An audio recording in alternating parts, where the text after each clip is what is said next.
acuerdo con su candidatura y no fue bien recibido.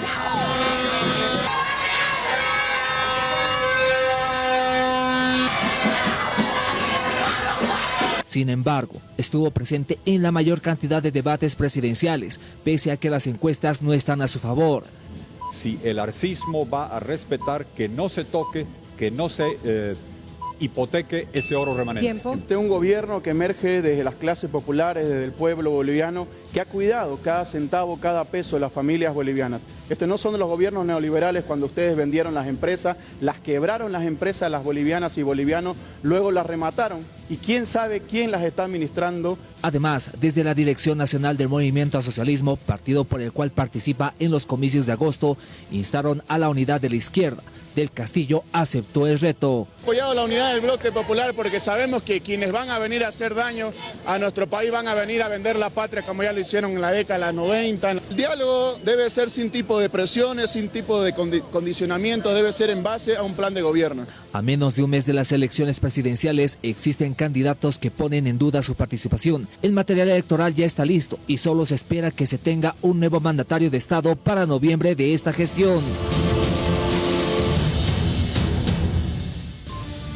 Y 17 días prácticamente nos separan del día de elecciones en nuestro país. Estas prácticamente 2 últimas semanas antes del silencio electoral, seguramente los diferentes candidatos van a intensificar, como se dice, Cecilia, van a poner toda la carne al asador, ¿no? Por supuesto, Juan Carlos, es la recta final, se viene el debate este viernes que estará transmitiendo la Red 1 de Bolivia del Tribunal Supremo Electoral, van a estar los candidatos, se lo vamos a preguntar a él, qué opina también de esta situación que ya es oficial, Morena no va, habrá unidad del bloque de izquierda, bueno, este y otros temas vamos a conversar esta noche con Eduardo del Castillo, candidato a la presidencia por el Movimiento al Socialismo y exministro de Gobierno. ¿Cómo le va, Eduardo? Cecilia? Buenas noches. Le mando un fuerte abrazo y un saludo hasta nuestra hermosa tierra Santa Cruz. Bienvenido, Eduardo, gracias por estar aquí en Muchísimas gracias, Juan Carlos. Permítame arrancar muy puntualmente con algo que ha llamado la atención y que acabamos de abordarlo en materia de información.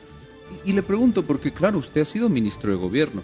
¿Qué opina lo que le pasó a este joven Juan Carlos Villafuerte en Santa Cruz? Yo lo reprocho, creo que no eran las formas. Hace un par de días yo estaba haciendo un live en TikTok y ahora la oportunidad de aceptar las invitaciones para empezar a debatir.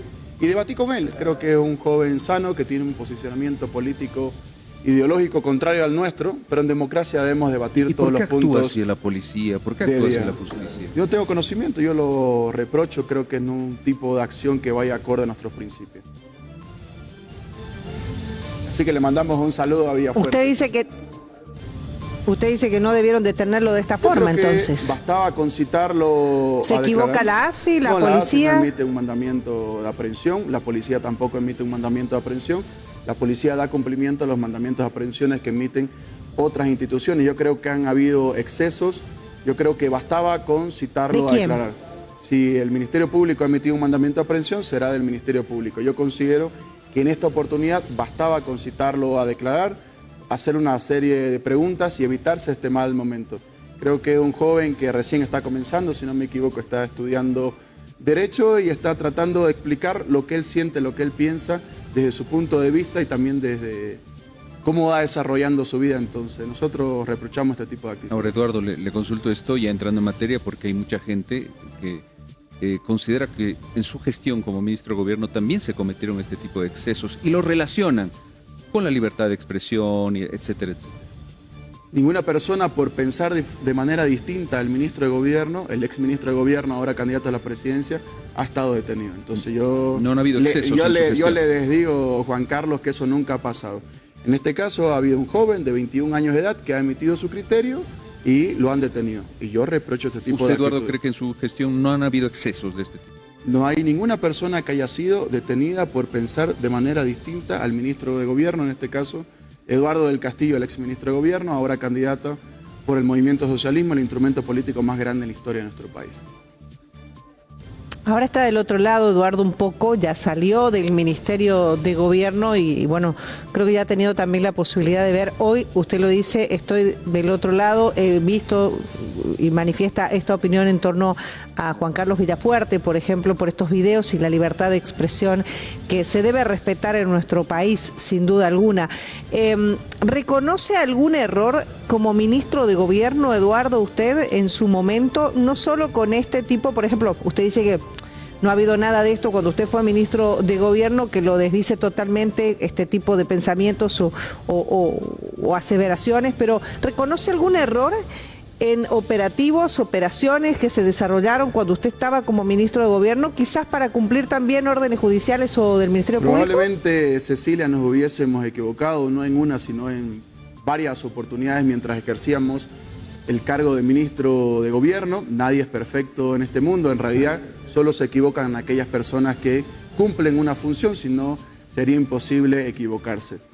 Sin embargo, todas las acciones que hemos realizado al interior del Ministerio de Gobierno son para cuidar a las grandes mayorías, para cuidar a la población en su conjunto, y toda la gestión la hemos tenido sin muertos mientras hemos ejercido el cargo de ministro de Gobierno. Siempre hemos precautelado la vida y la integridad de cada ser humano en nuestro país, no solamente las personas, sino también de nuestros peluditos. Eduardo, ¿cómo alguien que formó parte de un gobierno que está a punto de concluir varios años en una cartera tan importante, cómo se deslinda de sobre todo de los cuestionamientos que surgen, siguen, crecen a la gestión como tal?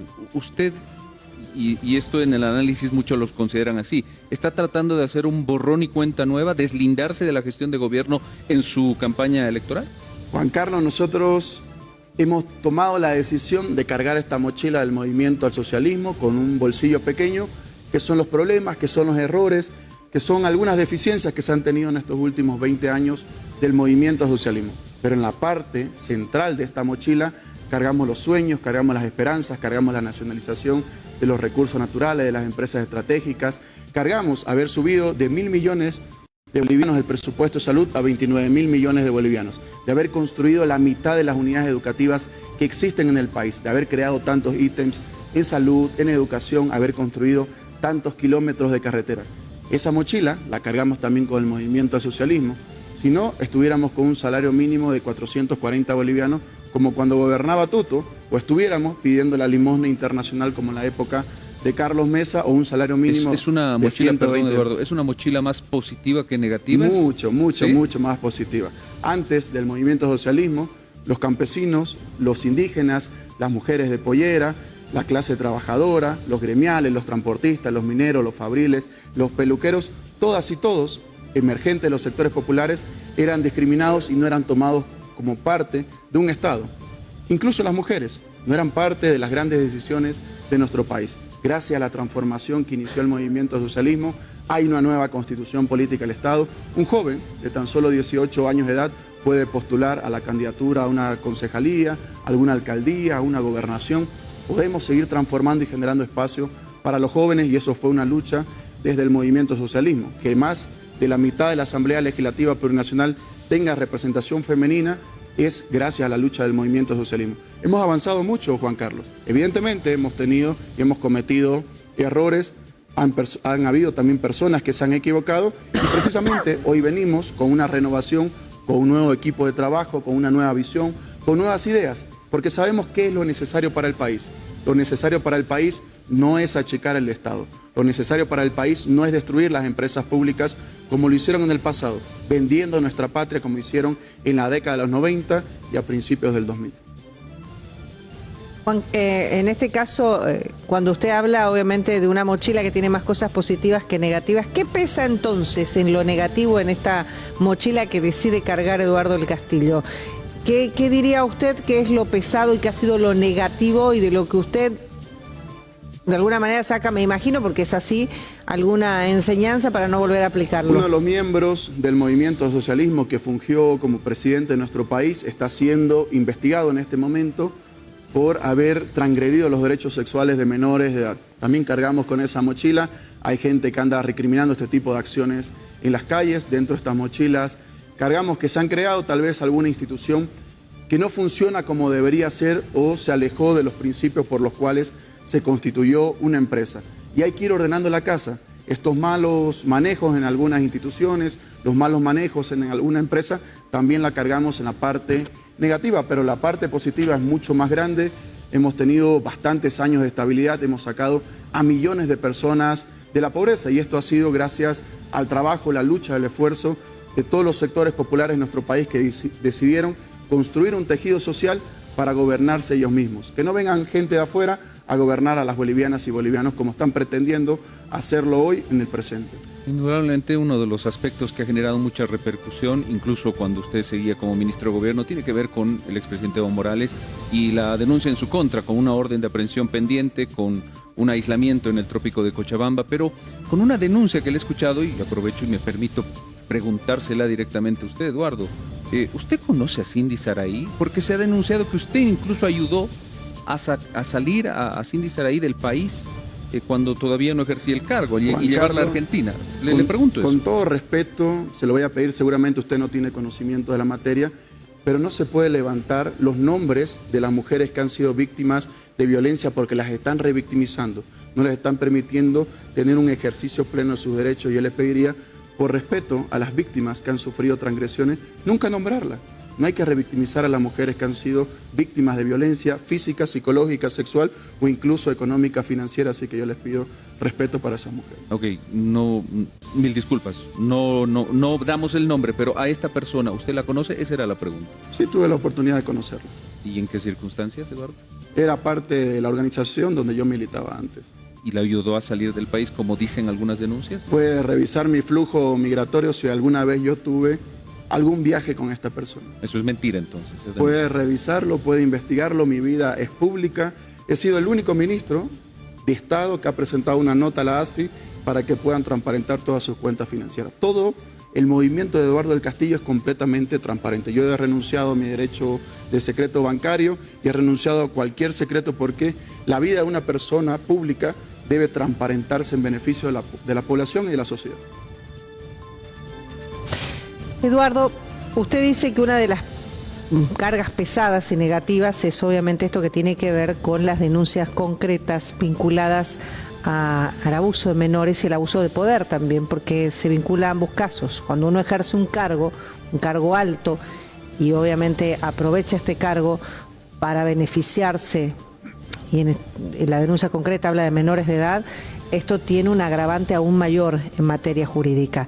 ¿Por qué no se detuvo a Evo Morales a pesar de del mandamiento de aprehensión? ¿Por qué no lo hizo usted cuando fue ministro de Gobierno? Usted tiene pleno conocimiento de ello, Cecilia, nos hemos entrevistado en uno de sus podcasts.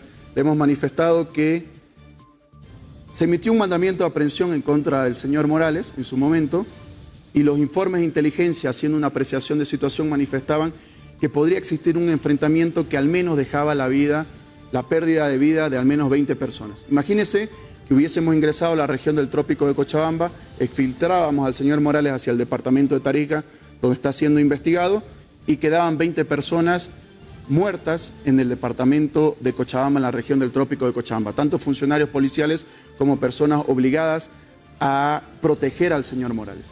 Y una jueza en el departamento de Santa Cruz hubiese anulado todo el procedimiento. ¿Qué hubiese pasado? Evo Morales se ponía la chaqueta y empezaba una marcha diciendo que este gobierno, el actual gobierno, le hubiese quitado la vida al menos 20 personas en nuestro país. Por eso nosotros dijimos, hay que avanzar con el proceso penal. Ya ha culminado la etapa preparatoria, si no tengo conocimiento, hace un par de días había culminado. ¿Y qué corresponde? Que el Ministerio Público emita una acusación formal en contra del señor Morales que permita iniciar un juicio oral público y contradictorio para que el día de mañana exista una sentencia por los delitos que habría cometido el señor Morales. Por tanto, nunca, ni en Bolivia ni fuera del país, podrá decir que es un perseguido político, sino todo lo contrario. Existirá una sentencia que va a pesar en su contra. Eso es lo que se fue trabajando. Lamentablemente la justicia no es la óptima en nuestro país. Yo como ministro de Gobierno, ahora como candidato a la presidencia, la he reprochado bastante tiempo y creo que es parte de un cambio que debe iniciarse ya. Y este cambio debe concluirse a partir del 1 de enero del 2028, con una planificación. Sí, ¿Debe ejecutarse este mandamiento de aprehensión una vez pasen las elecciones? Yo digo que sí, Cecilia. ¿Por qué? Imagínense que hoy mismo el Gobierno Nacional decide ingresar a la región del trópico de Cochabamba para exfiltrar a Morales. Lo exfiltra, hay 20 personas que pierden la vida en la región del trópico de Cochabamba. Se genera una convulsión de tal magnitud en nuestro país que se suspenderían las elecciones del 17 de agosto y por tanto no habría un cambio de gobierno el 8 de noviembre. A partir del 17 de agosto, una vez se conozca el binomio ganador, el actual gobierno tiene toda la legitimidad para ingresar a la región del trópico de Cochabamba. ¿Por qué? Porque pase lo que pase, va a haber nuevos gobernantes por un periodo de 5 años. Si no lo hace el actual gobierno, el siguiente gobierno, una de las primeras tareas que debe realizar es dar cumplimiento a ese mandamiento de aprehensión, equipando a las fuerzas del orden. Eso precisamente le iba a preguntar, Eduardo. Si usted es presidente, y no solamente enfocado a Evo Morales, que es polémico indudablemente, es controversial lo que ocurre, ¿qué va a hacer con el trópico de Cochabamba? Que dicen es una tierra donde no hay presencia del Estado, que dicen algunos reportes internacionales de periodistas que han logrado acceder a este lugar, y usted lo sabe, usted tiene más información que nosotros. Juan Carlos, ¿Qué va a hacer con el trópico de Cochabamba como tal si es presidente, Eduardo? Si alguna persona ha ingresado que no emerge de la región del trópico de Cochabamba más veces a esta región ha sido Eduardo del Castillo. Hemos ido con la Red 1 en muchísimas oportunidades. Mi persona ha ingresado a toda la región del trópico de Cochabamba y hemos quemado todo lo que no hemos encontrado a nuestro paso. 3.000 fábricas de pasta base de cocaína, 400 laboratorios de cristalización de clorhidrato de cocaína y laboratorios de reciclaje. Por tanto, el problema no es ingresar, el problema es exfiltrar a un expresidente que está siendo protegido en estos momentos. ¿Ese es el problema del trópico de Cochabamba? En este momento, ¿es el problema del trópico de Cochabamba? Principalmente, en este momento es que hay un mandamiento pendiente de cumplimiento para ejecutar en contra del señor Morales en la región del trópico de Cochabamba. ¿Y el trópico como tal, la situación como tal del trópico? Le repito la pregunta, Eduardo, que se dice y se la ha pintado como tierra de nadie, como un lugar donde no hay Estado. ¿O usted cree que no, el trópico está tranquilo? Hace un par de días, Juan Carlos, un candidato a la presidencia que no corresponde o no emerge de las filas de la izquierda, bueno, al final no sabemos, que es vicepresidente del Internacional Socialista, ha ido al trópico de Cochabamba. No lo han asesinado, no le han robado su billetera, no le ha pasado nada.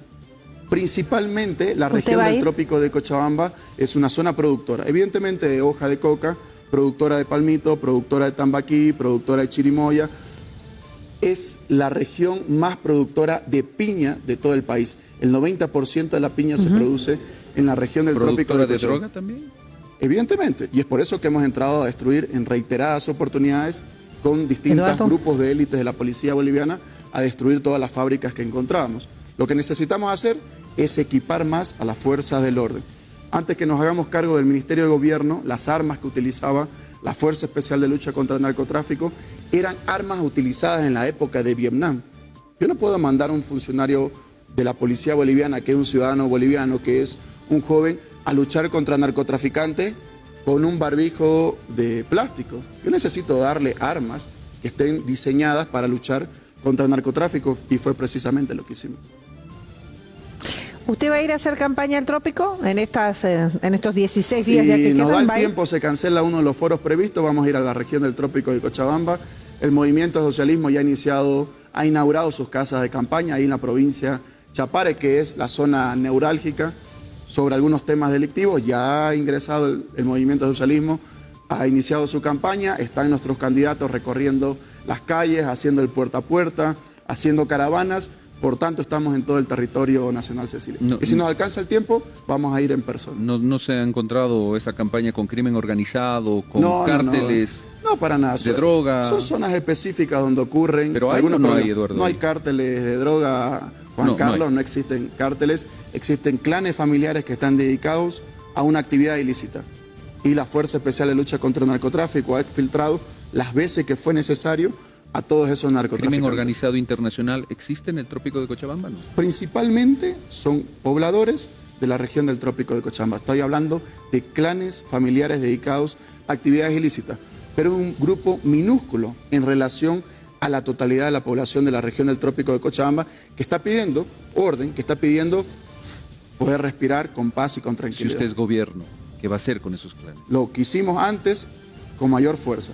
Una vez que tengamos el lapicero nosotros para firmar los decretos, para firmar las normas, para tomar decisiones, nosotros haremos prevalecer el Estado de Derecho, como lo hemos hecho en la gran mayoría de todo el territorio nacional.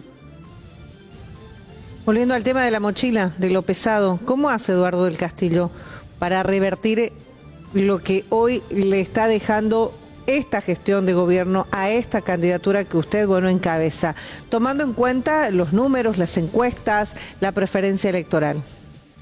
Cecilia, felizmente estoy vengo ejercitando hace tiempo, no solamente físicamente, sino intelectualmente, así que cualquier mochila, por más pesada que sea, la vamos a cargar hasta la cima. Ya lo hicimos en el pasado, hemos demostrado que la juventud está suficientemente capacitada para asumir cualquier cargo de decisión y de responsabilidad en nuestro país. Ya lo hicimos en el cargo del Ministerio de Gobierno con 32 años de edad, ahora queremos hacerlo con 36 años de edad, la candidatura más joven, buscando la presidencia de nuestro país. Porque sabemos que la solución no es quebrar las empresas públicas, ponerlas a la venta, rematarlas y adjudicársela a un grupo de amiguitos y posteriormente venderlas y no pagar esos impuestos. La solución no pasa por ajustar el bolsillo de los más pobres en este país. La solución parte de invertir mayor cantidad de recursos económicos en temas productivos, en temas de industria para recuperar esa inversión, generar utilidades y seguir reinvirtiéndolas en el pueblo boliviano.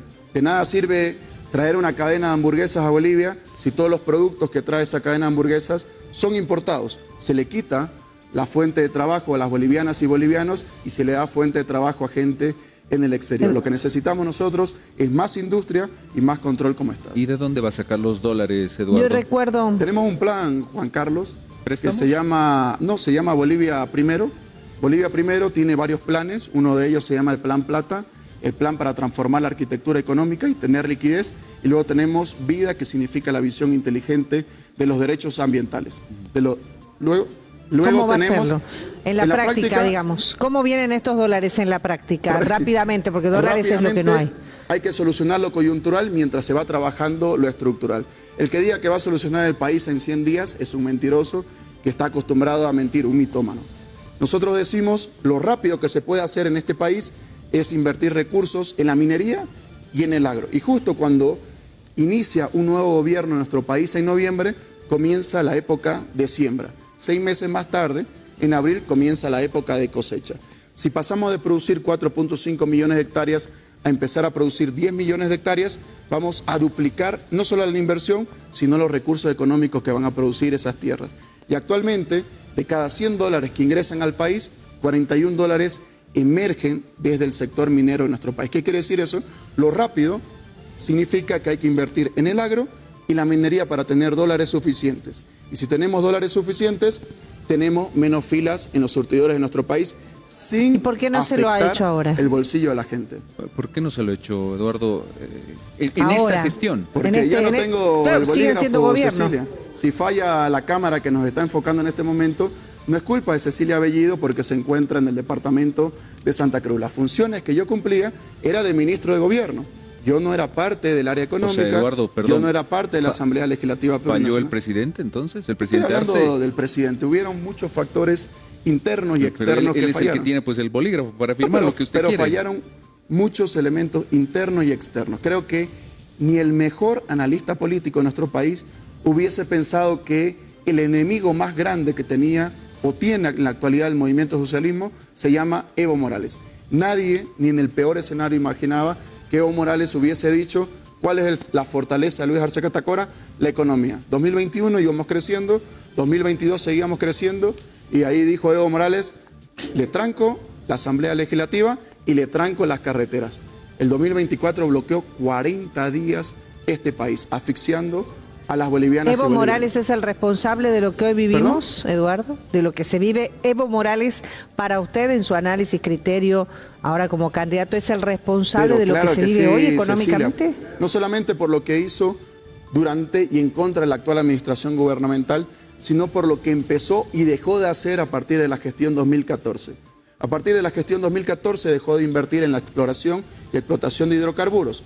Por tanto, tuvimos menos renta petrolera y al tener menos renta petrolera, nuestras reservas internacionales empezaron a decaer. En 2014 teníamos 15.000 millones de dólares en nuestro chanchito, en nuestra chauchera. De ahí bajaron a 10.000 millones de dólares en 2 años.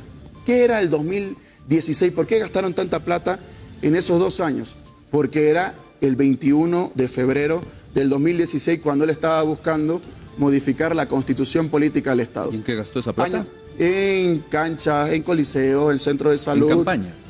En una serie de inversiones que eran necesarias, pero más necesarias eran realizar inversiones que te generen utilidades y que te sigan generando un mayor crecimiento económico en nuestro país. Entonces se descuidó la nacionalización de los hidrocarburos en Bolivia. Es algo que se falló en su pasado y parte también de nuestra mochila, que nosotros sabemos cuál fue el error y ahora queremos corregirlo sin afectar el bolsillo de la familia. Eduardo, permítame entender una situación, porque usted nos acaba de explicar dentro de su plan de gobierno, si es que llega a ser presidente, de dónde inicialmente va a sacar los dólares que tanto se requieren. Nos habla de minería por un lado, nos habla del sector agropecuario por otro lado, y nunca menciona la Asamblea Legislativa. Por eso la pregunta va ahí, ¿por qué el actual gobierno nunca mencionó a la Asamblea Legislativa y los bloqueos políticos? ¿Por qué no acudió a eso? ¿Por qué no acudió a minería, al sector agroindustrial del país, etcétera, etcétera? La Asamblea Legislativa va a jugar un rol muy importante en los cambios estructurales que hay que hacer en el país. Nosotros necesitamos convertir a Bolivia en el corazón de las inversiones. Necesitamos convertir a Bolivia en el hub de las negociaciones. Queremos que todos vengan a invertir sin generar injerencia política y respetando nuestra soberanía. Para que eso ocurra, necesitamos cambiar al menos 7 leyes que no fueron cambiadas por el movimiento socialismo. Una nueva ley de aduanas, un código tributario, que es de la época de los neoliberales. La gente se queja de la aduana, se queja del tema tributario, y son temas que no cambió el movimiento socialismo, que ahora es más necesario que nunca modificarlas. Necesitamos una nueva ley de inversiones, necesitamos una ley de litio que proteja los intereses de los departamentos productores de Oruro, de Potosí. Necesitamos adicionalmente una nueva ley de tierras que hemos denominado nosotros precisamente para pasar de producir 4.5 millones de hectáreas a 10 millones de hectáreas. No solo satisfacer la demanda interna, sino generar un excedente que nos permita exportar. Más exportamos e ingresamos dólares. ¿Con biotecnología? Pero claro que sí. Con la biotecnología, con los cupos, Eduardo, vamos a transformar los rendimientos de producción en este país. Y los cupos, esto de prohibir exportaciones, ¿se va a seguir con esta misma política para el sector agroproductor en donde usted está enfocando parte, obviamente, de esta esperanza de salir de la crisis actual? Pero claro que sí, Cecilia. ¿Por qué? Somos un país productor de aceite, somos un país productor de carne, de res, de pollo, y también producimos arroz. Y precisamente son esos artículos de primera necesidad que están faltando en el plato de las familias bolivianas. Si nosotros, siendo un país productor de estos productos y muchos otros más, estamos vendiendo todo el exterior, ¿qué vendemos para que las familias bolivianas compren? ¿Queremos exportar? Sí, pero primero vamos a satisfacer el mercado interno y el excedente lo vamos a exportar ¿para qué? Para traer más divisas a nuestro país. Actualmente, si nos comparamos, por ejemplo, con el Perú, tenemos una superficie de hectáreas mucho más grande que la del Perú. Pero cuando vemos el rendimiento por hectárea, Bolivia produce 2.1 toneladas de arroz por hectárea y el Perú produce 8 toneladas. Y yo me pregunto, ¿los peruanos son mejor que nosotros? ¿Qué propone en el relacionamiento? Los bolivianos seguimos siendo mucho mejor. Lo que necesitan las productoras y los productores en nuestro país son créditos que nos permitan invertir en el desarrollo económico de las familias bolivianas. ¿Qué quiere decir esto? Una política totalmente contraria a la que plantean los cretácicos que vivieron en la época de los dinosaurios. Necesitamos transformar la realidad. Pero una política como la actual, Eduardo, para el sector agroproductor, digo, ¿cómo plantea este relacionamiento? Porque el sector agroproductor les ha hecho saber que este modelo o cómo se están manejando las cosas con ellos no está funcionando. Hay otro elemento ahí que también preocupa, es el diésel, es garantizarles el diésel para poder producir, sin diésel no hay producción. Totalmente de acuerdo, Cecilia, hay que transformar los vehículos que están consumiendo combustibles fósiles y hay que empezar a traer a nuestro país vehículos que consuman energía eléctrica. Hay tractores en el mundo que son híbridos, que consumen energía eléctrica, hay maquinaria que consume energía eléctrica. ¿Qué necesitamos? Hemos desarrollado precisamente para ellos un crédito específico, que las casas importadoras de esta maquinaria, de estos vehículos, tengan créditos con un interés tan solo del 3%. El consumidor final o el usuario final puedan acceder a créditos del 3.5%. Ni el primero ni el segundo sector van a tributar por la importación de estos vehículos. ¿Qué quiere decir eso? Gradualmente tenemos que ir cambiando la maquinaria que utilizamos en este país precisamente para producir en el agro, en la minería y en los hidrocarburos, que son los 3 sectores grandes que van a traer riquezas a las bolivianas y bolivianos. Estamos conversando con Eduardo del Castillo, el candidato a la presidencia por el Movimiento al Socialismo. Varias temáticas que tienen que ver con la... Muy bien, estamos en diálogo con Eduardo del Castillo, aquí en Que No Me Pierda, el candidato del MAS responde. Les proponemos nosotros continuar, por supuesto, esta noche acompañándonos aquí en Que No Me Pierda. Dentro de nuestro sector, uno decide rumbo a las elecciones. Tiempo de avanzar. Tenemos buenos consejos con Marily. Uno decide.